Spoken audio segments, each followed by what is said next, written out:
Hello, good afternoon. My name is Christine Ockrent. I'm a journalist based in Paris, and I have the privilege to moderate this discussion about the new transatlantic order with a great panel, starting, of course, with General John Allen, who's currently the president of the Brookings Institute and the latest recipient of the Václav Havel award. In Washington, D.C., I'm happy to see John Lindsay, who is the Senior Vice President of the Council on Foreign Relations in Washington, D.C. Thank you for being with us. In Berlin, Dr. Thomas Bagger, who is the Diplomatic Advisor to President Steinmeier in Berlin. And with us here in Bratislava, Bruno Matthijs, who is Senior Research Associate with the Wilfrid Martens Center. But before we engage into exploring the new transatlantic agenda, with, of course, perfect timing, given President Biden's tour in Brussels earlier this week, and we all know that he's currently in Geneva, meeting with President Putin. Before we engage into this discussion, let's hear from Richard Wyke with the Pew Research Center, who will give us the latest results about the international image of the Biden administration. Richard?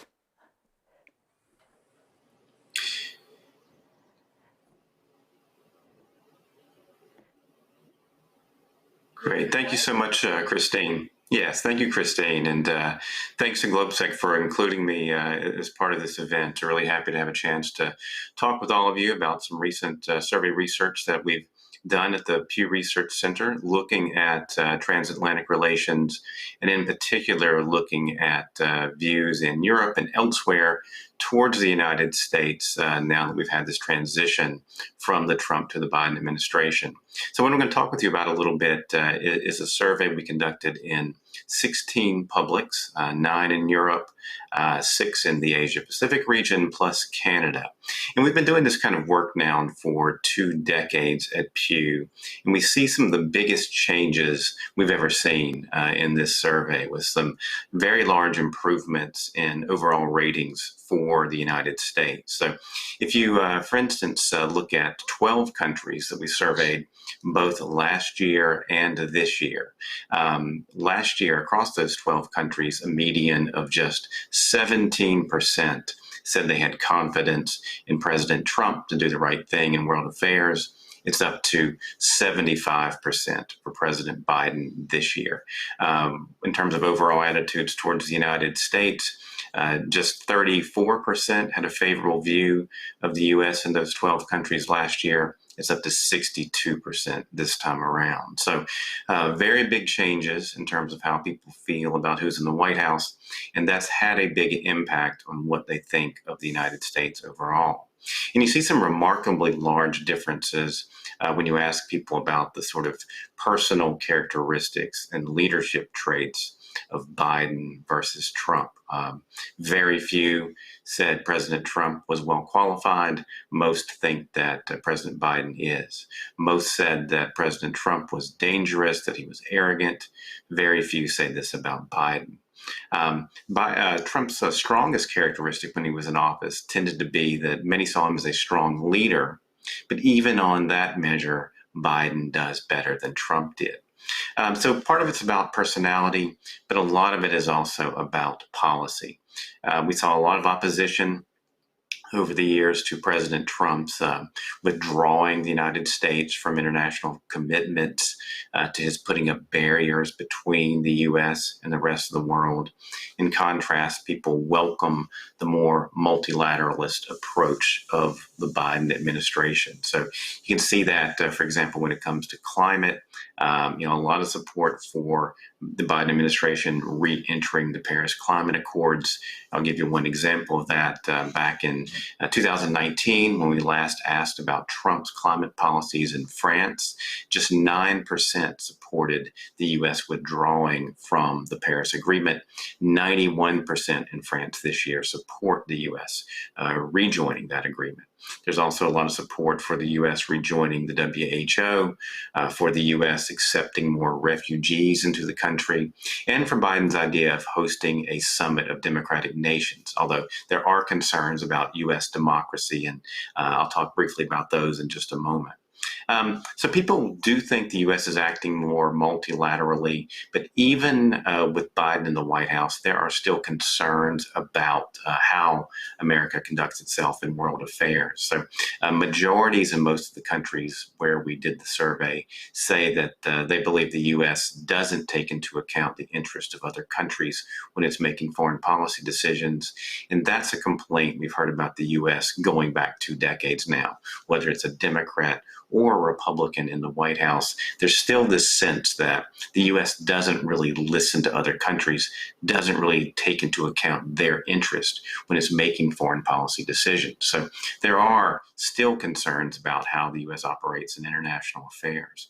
And there are also, as we see in this survey, strong concerns about the health of domestic politics in the United States. There's a question where we ask people, do you think the U.S. is currently a good example of a democracy, that it was never a good example of a democracy, or that it used to be a good example, but hasn't been in recent years? And what we find is that majorities in almost all the places where we did the survey say that the U.S. used to be a good example, but it isn't any longer. Fewer than 1 in 5 say the U.S. is currently a good example of a democracy. So I think that finding is something that is very relevant as President Biden seeks to restore confidence in American leadership, as he and others seek to restore confidence in some form of a liberal international order.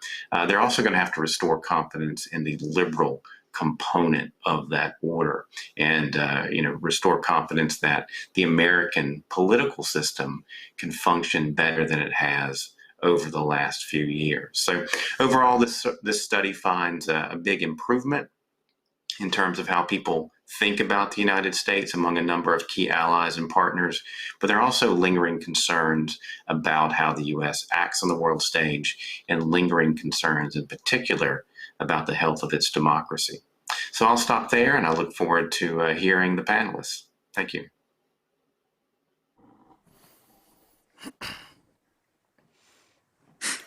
Thank you, Richard. That's a very good introduction to our discussion. Of course, may I remind the audience that you are welcome to send questions, which I will discover on this magical tablet. But let's get started with you, General Allen. The Transatlantic Alliance is an old lady, 72 years old. It has had its ups and downs, and mostly downs, for the past 4 years. The French president, Emmanuel Macron, even dared say it was in a state of cerebral collapse.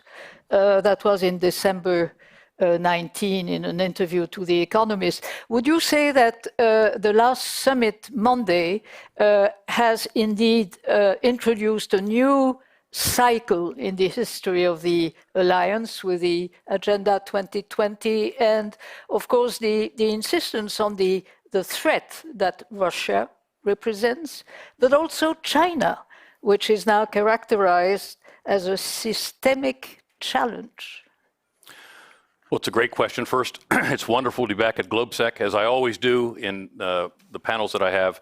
I ask everyone, if you have a chance, to look at the colors of the lanyards around people's necks, and if you see someone wearing a green lanyard, they are the ones who made this conference happen. So don't hesitate to thank those young Slovaks and Central Europeans who came to staff this effort. They're the future of this region. I think that the moment on the 14th of the NATO summit was really historic in many ways, and often that term is really historic has become a bit trite. But in this case, I believe it is true. President Biden brought to the continent in many respects, a reinvigorated America. And he was very clear about the U.S. commitment to the transatlantic relationship writ large, what we're also hearing called the Euro-Atlantic relationship. He was very clear about the U.S. commitment to NATO as an alliance, very clear on U.S. commitment to the Article 5 of the NATO Charter. We should not be surprised that the conversation about NATO would ultimately come around to the issue of what are the great challenges and what are the great threats that we face. And of course, Russia was singled out in the communique as a threat. The Chinese, which have typically been devoid from conversation or mention by NATO as a body, now have the attention of the alliance. And it should, given the enormity of Chinese influence in Europe, but the enormity of Chinese influence on the world stage. And so there were many developments, I think, that were very positive, that reaffirmed the United States' commitment to the transatlantic entity, if you will, to NATO in general, but I think also very importantly that emanated from this event was the determination, as you said, to embrace NATO 2030, but to get on aggressively with the issue of a new strategic concept. The last one was 2010. The world has moved on from 2010.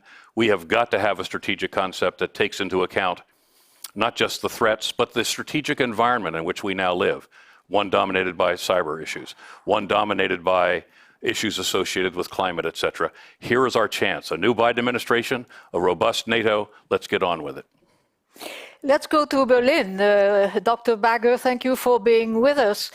We've learned that Chancellor Merkel is invited to the White House on July 15, the first European leader to be invited.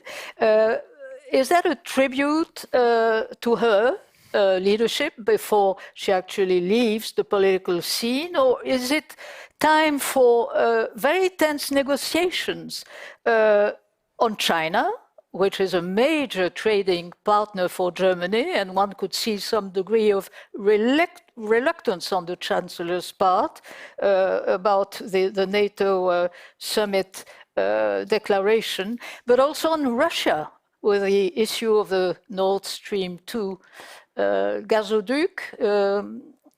So more political pressure when the Chancellor is actually meeting with President Biden in Washington, D.C.? Well, thank you, Christine. And first of all, congratulations to John for to the Havel Prize. I envy everyone who can be in Bratislava today. I'm tied to my desk in Berlin. But on your question, Christine, I think, first of all, there is a palpable sense of relief in Berlin and across Germany at the message of this US administration that America is back.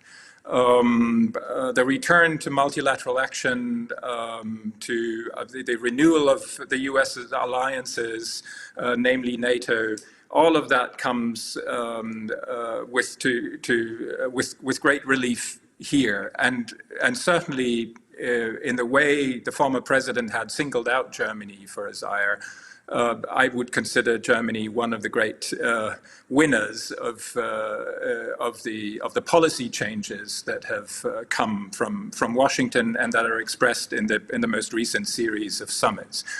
At the same time, we've all noticed in these first 5 months that the center of gravity of U.S. foreign policy has changed and is changing. There is a change underway, and the centrality of the rise of China to future US strategy and foreign policy will have profound consequences for Europe and for Germany as well. And that's not to be resolved today, but it was just sort of an opening discussion at the NATO summit and the G7 summit that will continue in the years to come. And I think it will be one of the great challenges to navigate that for any new German government that will emerge from our own September elections. Now, there's also a protocol side to this, as things are systematic with this US administration. And we've seen the Japanese Prime Minister and the South Korean President being the first guests in the White House. Now Merkel The Chancellor will be the first European to go there.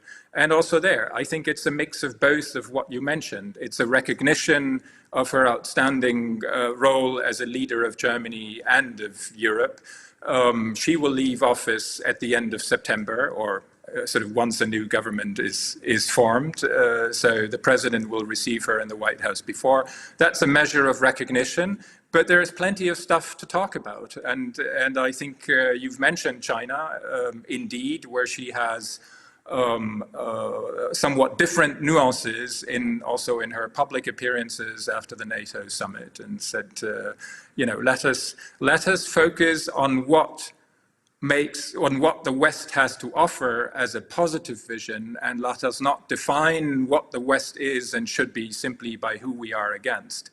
And the second thing is, with respect to Russia, it is good that there are now direct conversations and negotiations between Berlin and Washington, also on the issue of the gazoduc, as I learned, the pipeline that you mentioned. We all know about the different positions that do exist, not just across the Atlantic, but also within Europe on this project. But I think both sides, the US president and the German government, have made it clear that this project, however controversial, should not be the one to define our relationship as we go forward. John Lindsay, you're the Vice President for the Council on Foreign Relations in Washington, D.C. We know that China is indeed the very rare topic where there is a strong political consensus in Washington. Is the NATO summit declaration considered a victory for the Biden administration, even by its Republican opponents?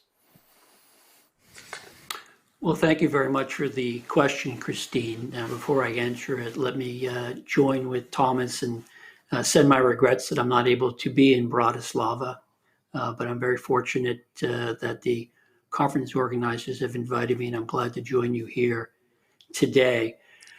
I would say that the answer to your question depends upon who you ask.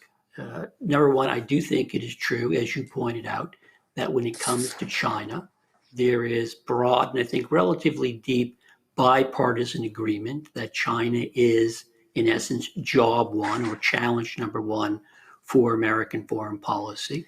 But also, I think there's a fair amount of consensus across the aisle among Democrats and Republicans about the challenge painted by Russia. And these are sort of two issues that really stand out against a lot of other issues in foreign policy that divide the two parties and also create divisions within the two parties. Having said that, I don't think it's the case that there has been agreement on what President Biden has accomplished in his trip so far. Again, politics in the United States are very polarized. They increasingly affect foreign policy as well as domestic policy.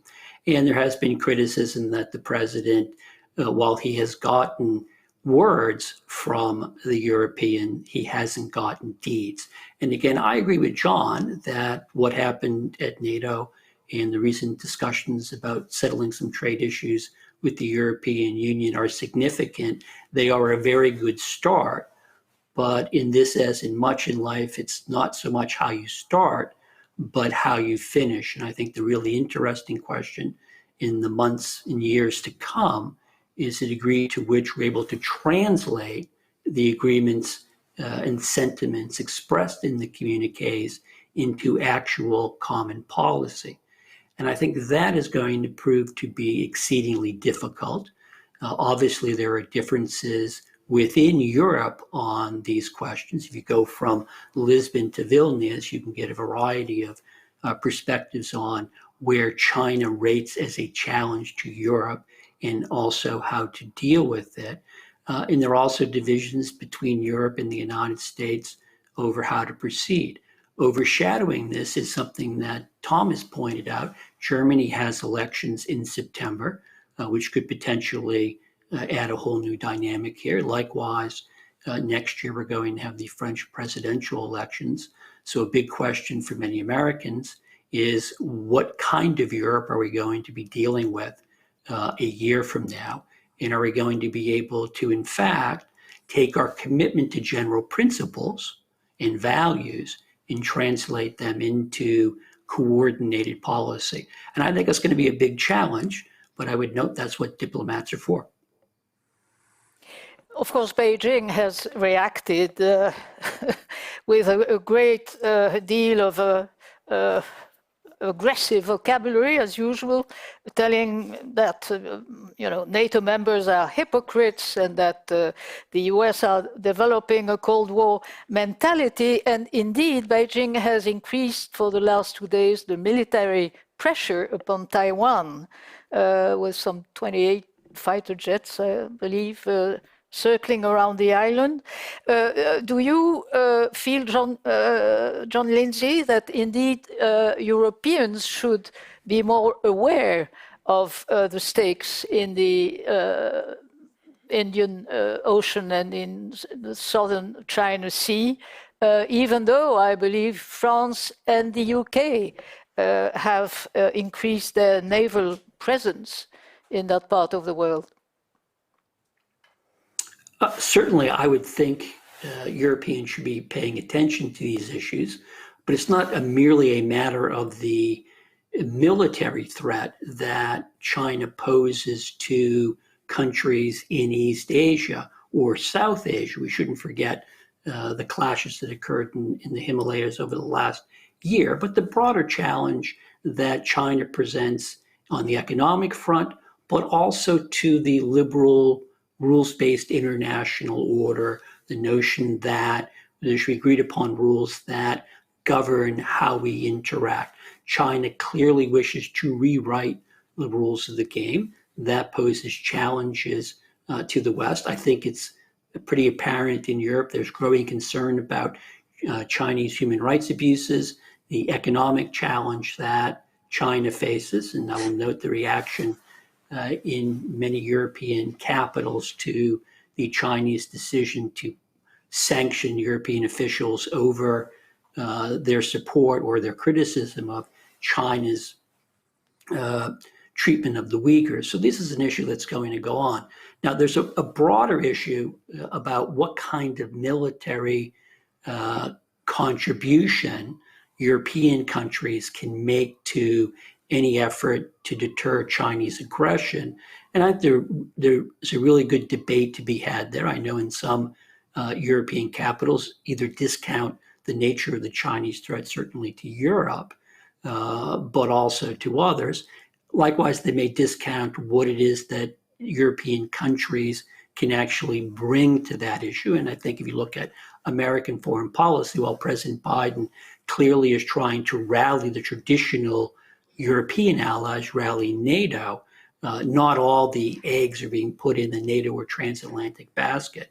Obviously, we have something called the Indo-Pacific, as well as the Indo-Pacific or the Quad operation, as well as bilateral relations with South Korea and China.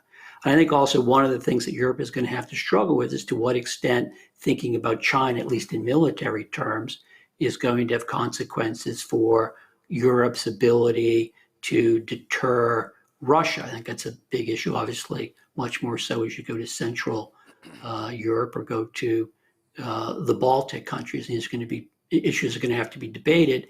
Obviously, one of the big questions, again, on the military front is to what extent we're going to see European countries live up to their 2014 Wales Summit pledge to spend 2% of their GDP on defense, and most notably the largest economy in NATO on that score besides the United States is Germany, and it's well below the 2% mark. And we'll see what happens after the German elections. Yes, but President Biden was so nice to us Europeans that he hardly mentioned the sort of burden sharing issue during the summit last Monday. Bruno Machais, your former Portuguese Secretary for European Affairs, you've written extensively upon European and Asian issues. To what extent, in your view, within the 27 members of the EU, there is a varying degree of discomfort if not disagreement, with the 2 paragraphs regarding China in the final NATO communique last Monday? I don't think we should exaggerate that. There's a difference about method and means, as Jim Lindsay said, about how to proceed. But we should be clear that on the question of how to regard the Chinese regime or on the values question, there is really very little disagreement. If you had a 2-hour seminar with the top leaders from Europe and the US, they would agree on everything. Of course, in politics, often the question is not about that. It's not a seminar, it's about what to do. And I'll get to that, but there are some disagreements there. There's also a difference of style. Perhaps Europeans don't like to have that blunt, direct language in the final statements, but that's to some extent a question of style. Remember that our political, legal culture in Europe over the past 70 years is about rules. And rules, as you learn in law school, are impartial and objective. They don't talk about whom they apply to. They apply to everyone. So for a European drafting those statements, it's enough to say that you have to respect freedom of navigation and you don't have to add against China. But let's not exaggerate those elements, which are actually can be productive in the discussions that thankfully are now happening instead of the shouting. But there are, of course, trade issues, and in that respect, European interests, starting with the German ones, are very different. Let me be also very blunt on that. If you look at the level of investment that's going into China over the past 2 years, it's mostly American. Goldman Sachs went strongly into the Chinese market last year, BlackRock. So I actually object to the idea that it's Europeans that are engaging with trade with China. Everyone is. The notion of decoupling that you sometimes hear from Washington has remained at the level of rhetoric. And I think it will remain at the level of rhetoric. We're still looking for the exact approach, but it's more about strategic sectors of the economy rather than generalized decoupling. Final point. The US and Europe have evolved along parallel tracks over the past 5 years. The change happened around 2015, 2016, when both the US and Europe realized that China was not converging to a Western model. Perhaps they realized a little bit too late, but they did realize. And they realized that China had bold ambitions about shaping the global system. But the change actually happened simultaneously on both sides of the Atlantic. And since then, there's been an evolution that is quite similar. It's Europe, not the US, that came up with the idea of a systemic rivalry, values-based concept, which I noticed the US has now recently started to adapt. In Blinken, for example, Secretary Blinken has adopted that language quite a lot. So we'll get to that when we talk about strategic autonomy later, but I don't see that there's really, and quite unfair to Europeans to suggest that they are either less clear on the values question or that they are more driven by the sort of the vile metal of trade than Americans are. We just have different ideas about how to deal with this huge challenge that China is. And on both sides of the Atlantic, there's a consciousness that you cannot make mistakes. And this is the question that's going to define the next half a century. And so obviously there are differences of opinion about what to do. And that's why I think strategic autonomy comes in. The Europeans want to have a word on what to do, on how to proceed. When it comes to Russia, would you say that there is more consensus within the 27? Although, of course, risk assessment is quite different. There was an interesting research by the Munich Security Conference showing, of course, that from now north to east to the southern part of Europe, the risks are not the same, and the assessment is not even the same compared to the US. For us in Europe, the first risk is climate, and in the US is China and cyber. Russia is a different question. On Russia, you have people in Europe that actually think this administration is being too soft. People who are angry about the meeting that is happening right now between Presidents Biden and Putin. And then there are people in Europe that actually have not only trade connections, but long-standing cultural, intellectual links to Russia. Russia, of course, is part of European history. It's been part of European history for much longer than the United States has been a country. So Russia, I think Europeans do have to come up with a common position, and it's not going to be easy. But on China, there is a common position. General Allen, it is obvious that President Biden is indeed reinforcing or restoring the American leadership in the Western world, albeit in a more polite and even affectionate manner than many of his predecessors. But there have been some bruises about Afghanistan. And of course, for obvious reasons relating to your brilliant military career, I'm sure this is an issue that you feel strongly about.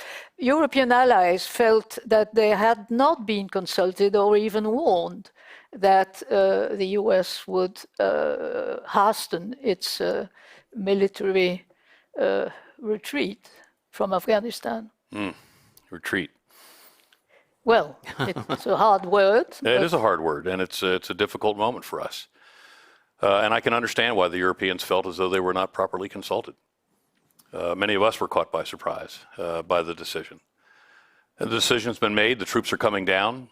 I think the challenge for us going forward, not just in the United States, but more broadly within NATO and the transatlantic relationship, but more broadly the community of nations, is how we can continue to support the Afghan people. There are many people in the world that are willing to dismiss the 20 years that we spent in Afghanistan as having been an investment that returned nothing. And the truth, of course, is much different than that. The quality of the life of the Afghan people, by and large, the life expectancy, the child mortality, the women dying in childbirth, the education levels that have improved. There has been so much that has been accomplished in Afghanistan that to dismiss it out of hand is patently wrong and unfair.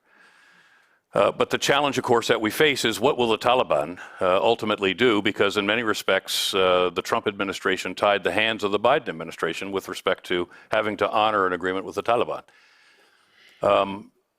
I may be the only person in this audience who's actually negotiated with the Taliban. And here's what I believe, and that it is not in the DNA of the Taliban to ever honor any agreement that they have with apostates or infidels. And that's who they made this agreement with. Well, 150,000 troops couldn't separate the Taliban from Al-Qaeda. Why would we expect that they would separate voluntarily now when Al-Qaeda has been a great ally of the Taliban, and it was from the safe haven provided by the Taliban that Al-Qaeda was able to attack the West? And why would we believe that the Taliban would give up its aspirations for an Islamic emirate? And why, and this is the heart of my concern, why would we ever believe that the rights of women and minorities in Afghanistan will ever be respected by the Taliban, who are already beating women in town squares and assassinating female journalists and killing many young Afghan girls who were on their way to school recently? So we have a lot of work to do, not just as a nation, the United States, but work to do as a transatlantic alliance and more broadly the global community of values, democracies, to support Afghan women, to support the sanctity of the follow-on government in Afghanistan, to do what we can to strengthen the economy. And I am very cautious of those who would say that the Taliban with whom we have been dealing in Doha and other places are some form of a rewarmed, modernized, insightful organization. They are not. It's not in them to be that way. We need to be very careful about how the Taliban will react after the departure of the United States and NATO. And we need to do all that we can to establish mechanisms to support our Afghan allies, to support the Afghan women, and ultimately to do what we can to provide as much stability as we possibly can for Afghanistan in the aftermath of our departure. General Allen, of course we know that President Biden's administration and many speeches by Tony Blinken and also by Jake Sullivan, the National Security Advisor, are turning upon values, but there's also a dimension of continuity with the previous administration, certainly not in style, but in substance, when indeed the doctrine very much has to do with the idea that foreign policy is another dimension of domestic policy, and that it should address the interests of the American middle class. Is that a dimension which we in Europe should be concerned about, wary about? Well, it is certainly going to be prominent, I think, in the Biden administration and in its policy for the formulation, its process for the formulation of policy. One of the reasons that we had a Trump administration was his capacity to rally the disaffection of large segments of the American population that believed that their interests as Americans had been mortgaged on behalf of a relationship and foreign engagement, a relationship overseas and foreign engagement. That globalization hadn't worked, that the fourth industrial revolution had left them at a disadvantage. And so I think wisely, the Biden administration has in fact recognized that if there will be a foreign policy that will be effective for the United States, there has to be a relevance of that foreign policy for the middle class. It can't just sell in Washington or in New York City or in Los Angeles. It has to sell in Des Moines. It has to sell in Omaha. And that's a challenge. It's a challenge for the reasons that Jim Lindsay mentioned, which is that we are terribly polarized right now in the United States.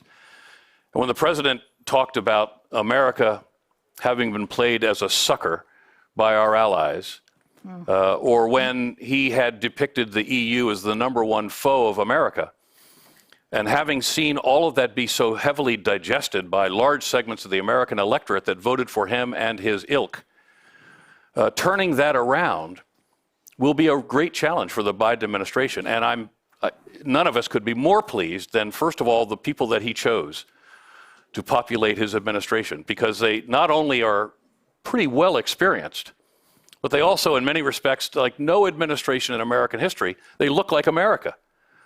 The numbers of women in this administration and people of color.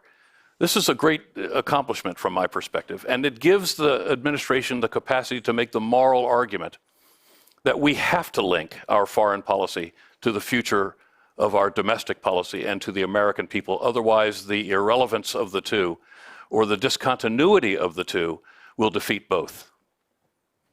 Dr. Bagger, in Berlin, there have been many interesting research papers by the German Marshall Fund or the European Council on Foreign Relations showing how much European public opinion from north to east to south has changed towards the US, and it's particularly true in Germany.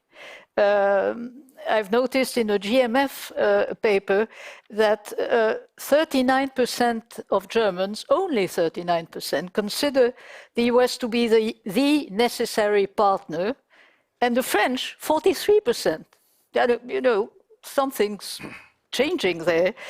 How do you explain such an erosion of the American leadership in the minds of the German people? Well, I think maybe two things. I think the first is what I tried to say at the beginning is the great sense of relief all across Germany with this administration. And it resembles really an experience I had after being posted at our embassy in Washington in the early 2000s and then coming back to Berlin and witnessing Barack Obama when he was still candidate in the summer of 2008 here in Berlin. And the mood was, we would love to love America again. So there's a great reservoir of sympathy that Biden is tapping into and that he can tap into and that he can mobilize. But we should not underestimate that there is also a lingering doubt that will not go away quickly. You can correct policies, but this nagging sense that something like the Trump administration can happen in America will not go away easily. If it can happen once, why can it never happen again? So it's not the doubt is not as easily repaired or made to disappear.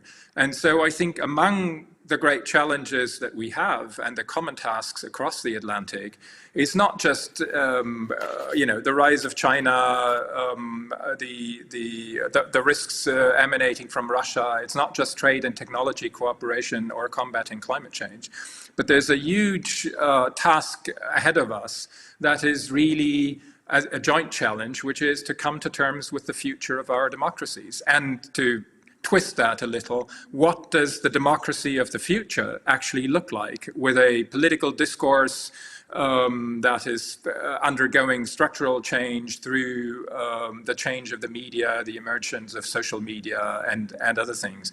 All of these questions are on the table. We've seen them. We've seen the results, not just in the polarization of the US. We've seen it also in many European political systems and societies. No one is immune from these changes and partly erosions of our of the workings of our democratic systems. But I think it is a difference whether you have someone the like of Trump elected in a European state, or whether he is the president of the United States, because that has a global impact that does not leave Europe untouched. And Germany, as I said earlier, found itself in the crosshairs of the previous president. So the sense of relief may be higher here than elsewhere. But I think the level of doubt that you point to also from the Pew polls, I think that's very real. And if at all, it will recede over time, but not quickly, not overnight. Bruno Macias, there is talk within European leaders about the necessity for the EU proper to increase its defense capacities. Madame Merkel prefers to talk about European sovereignty. Emmanuel Macron talks about strategic autonomy. The Dutch Prime Minister, Mark Rutte, is not at all in agreement with that very concept. Would you say that this is an issue which we Europeans have to come to terms with to have stronger military capacities within the NATO framework?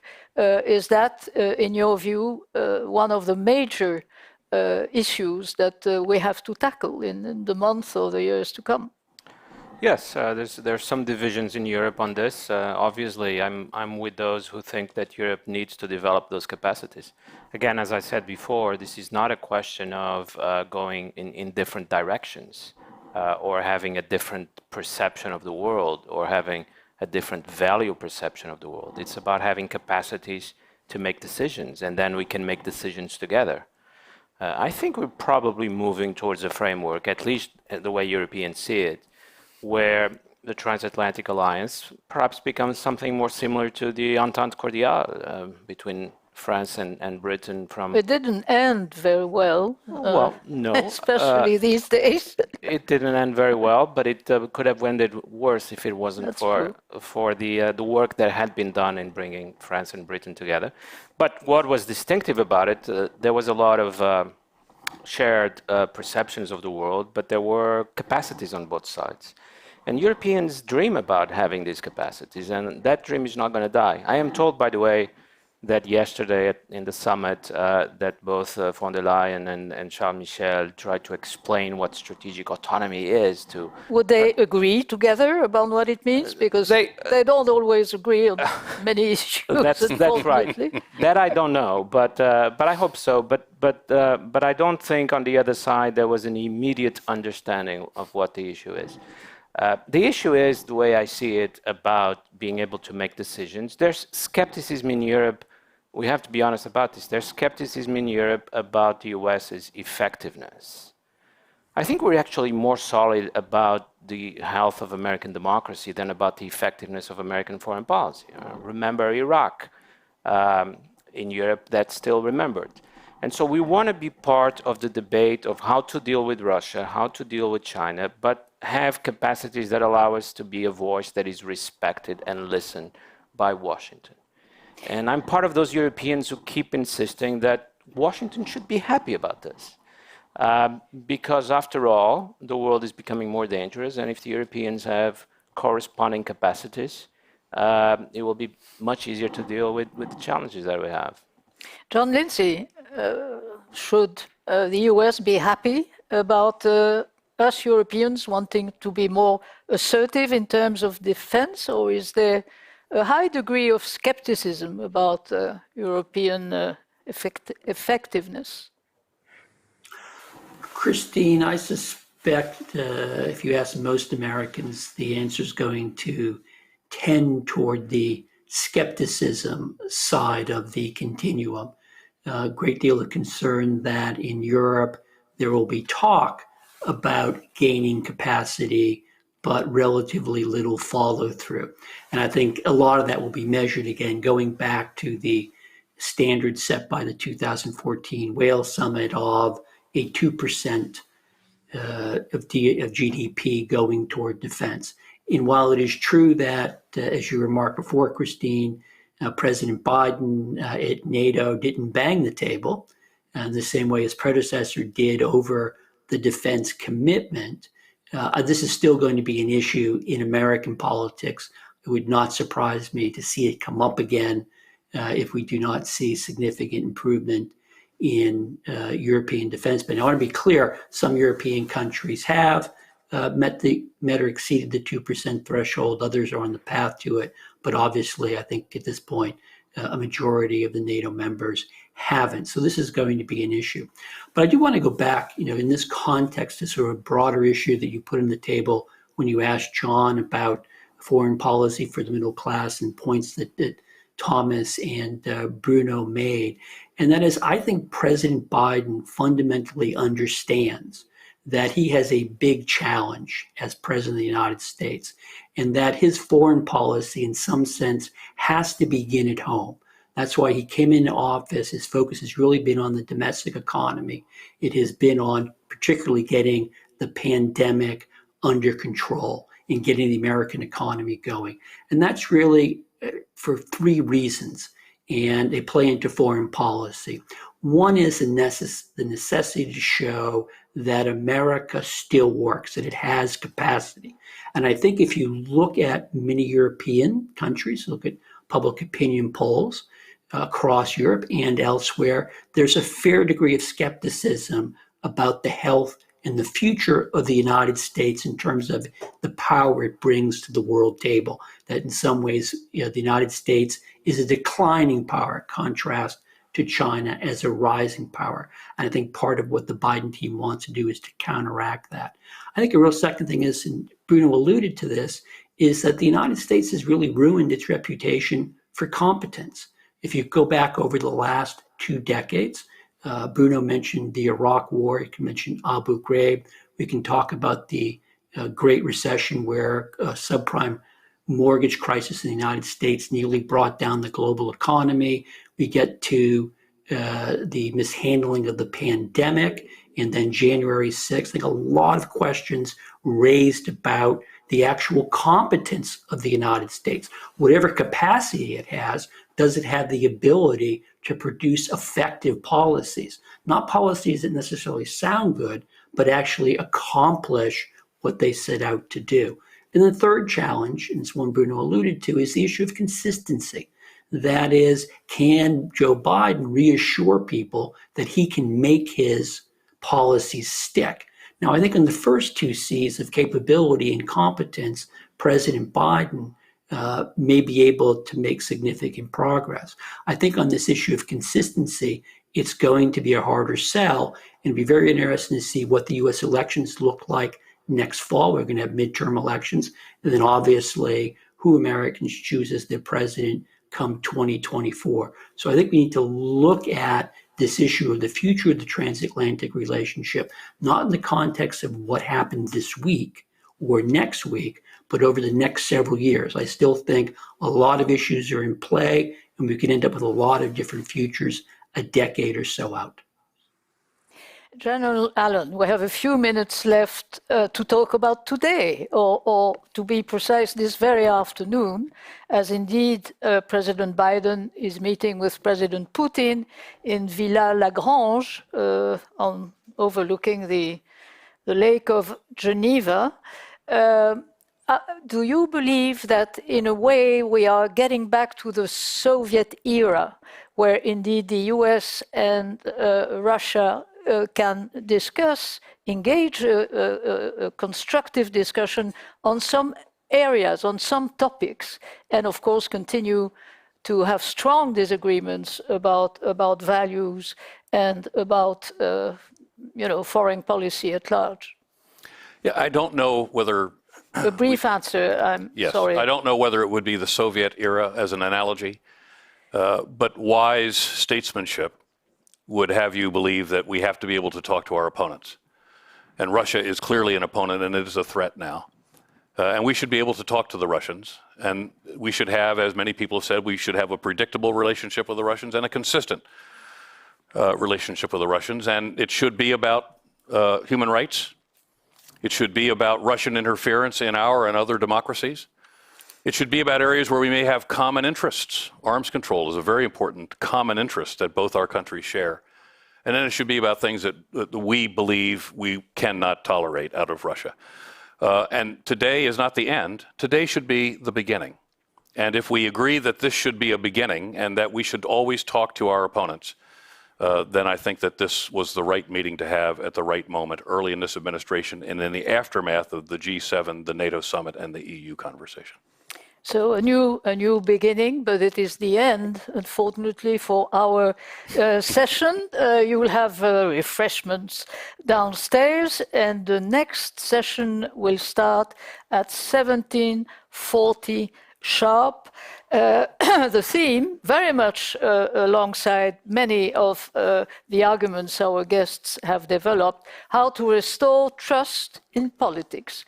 Thank you very much, General Allen, Mr. Machaus, and of course our friends in Berlin and in Washington, D.C. Thank you.